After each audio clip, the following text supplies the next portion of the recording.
And today I'm looking at Task 1 Academic. Now, maybe the biggest problem that we see in candidates is people come to us and they say, I'm not getting the writing score I want.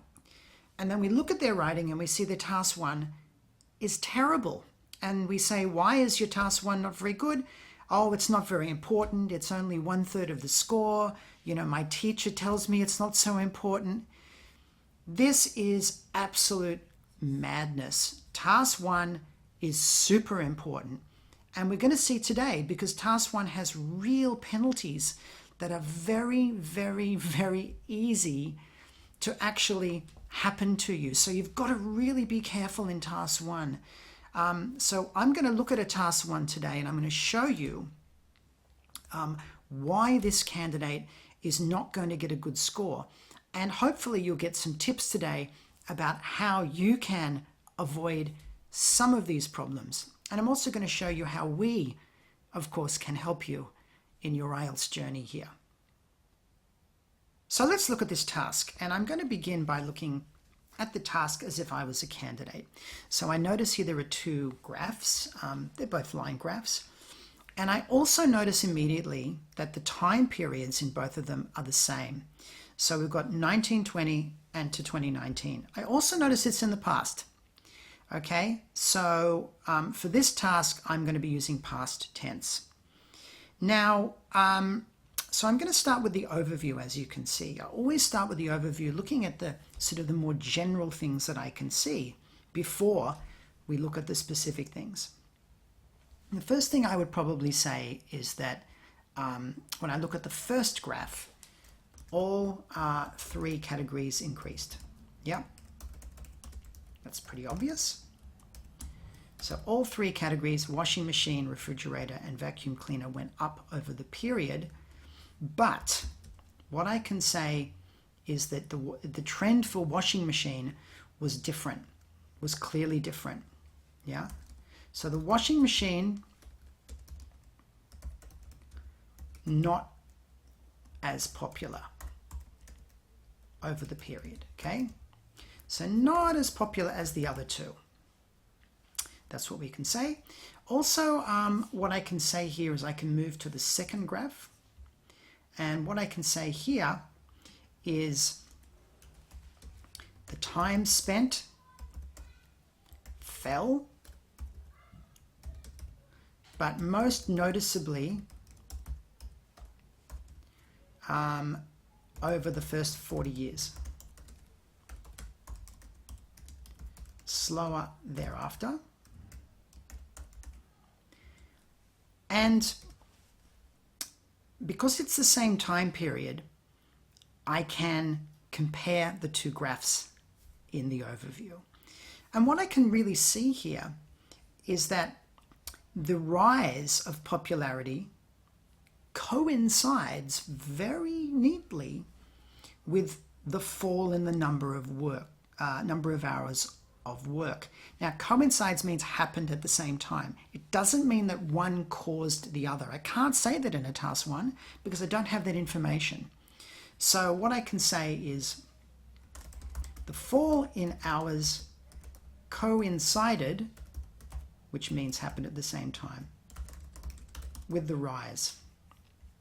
Okay, so coincided with the rise in popularity.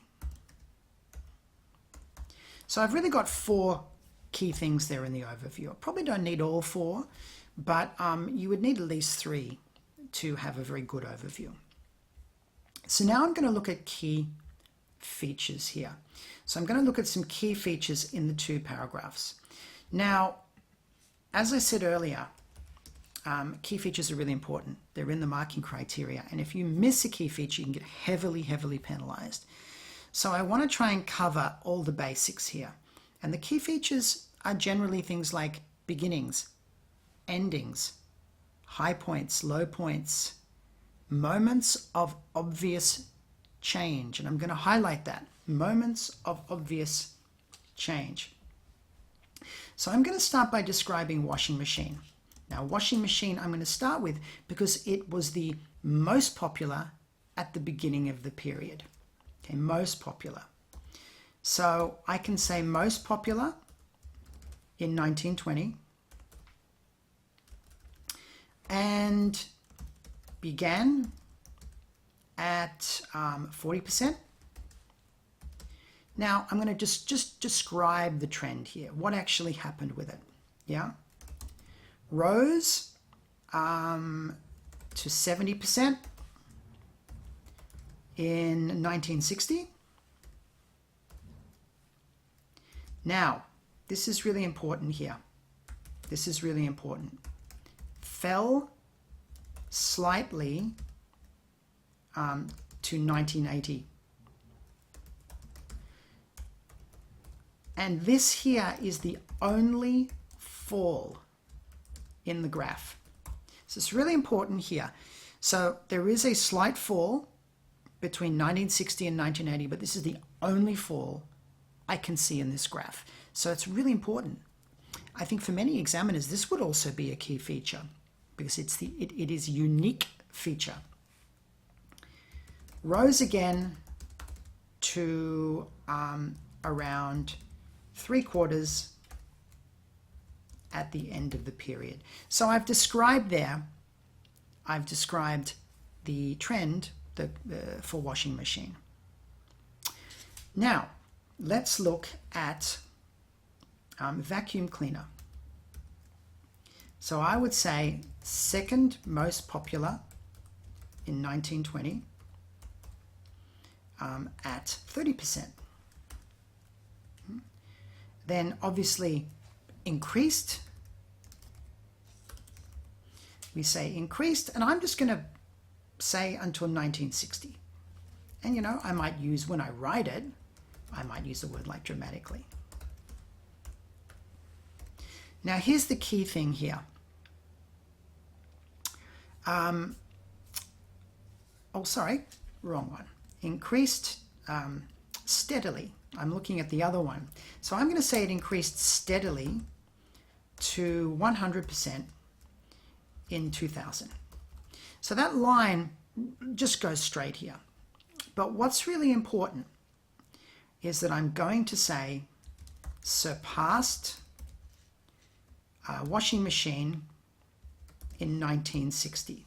So it's really important that I'm talking about where it surpassed. It went above the line for washing machine. It's really important. Leveled off till the end. So leveled off till the end. Lastly, I'm just going to look at the refrigerator. So, you know, refrigerator, lowest at basically 0. So in 1920, almost no home had a refrigerator. And again, rose dramatically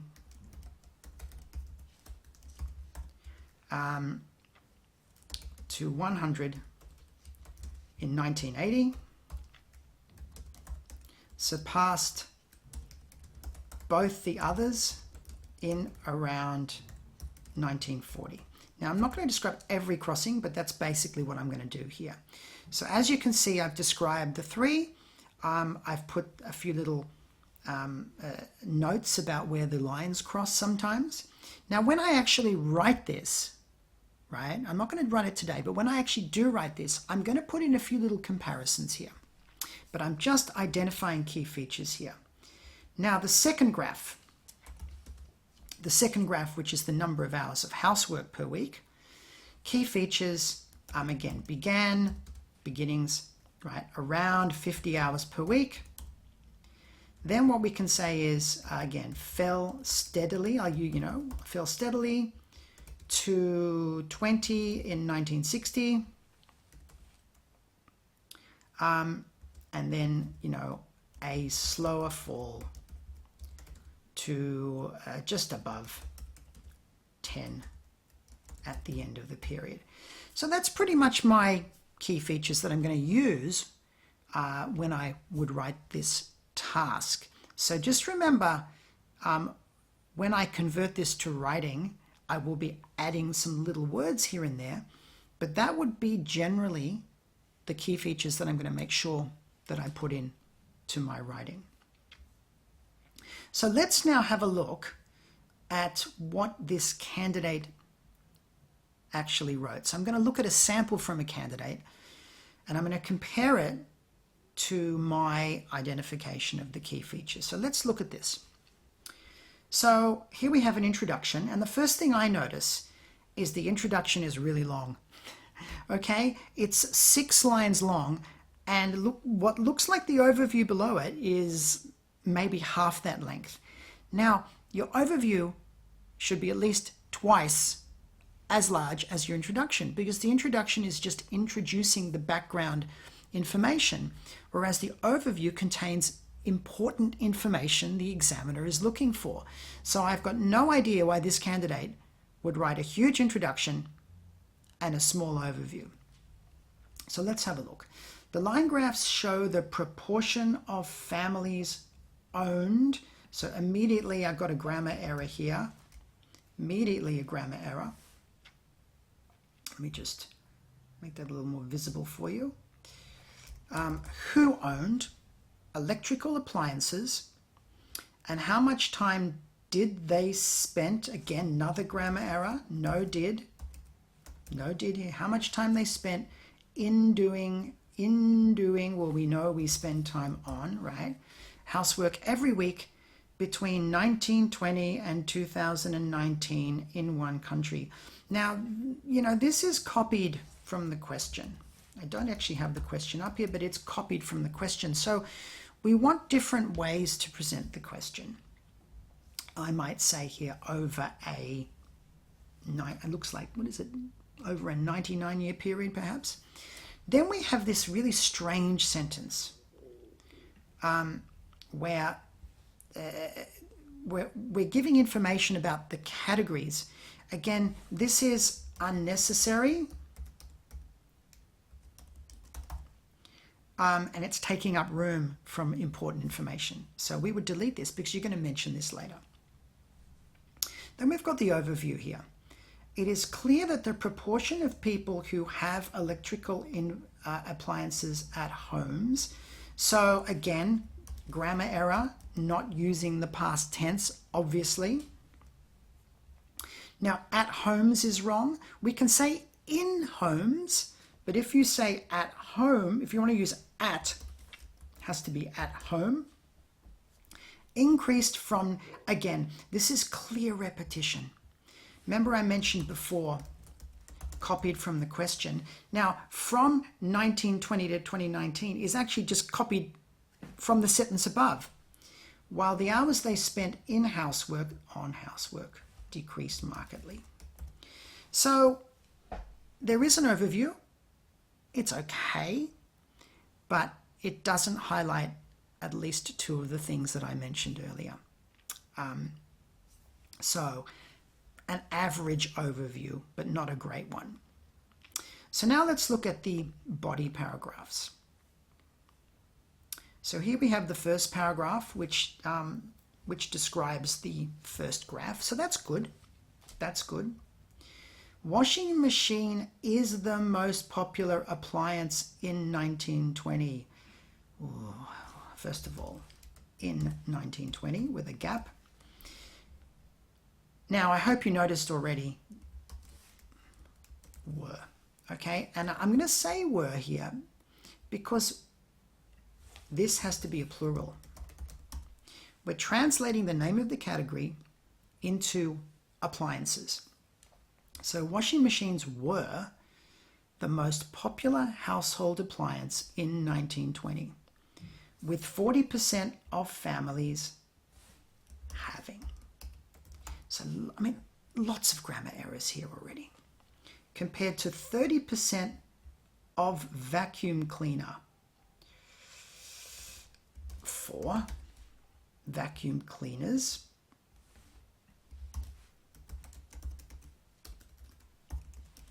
And about 2% for refrigerators. So again, we're not using plurals. And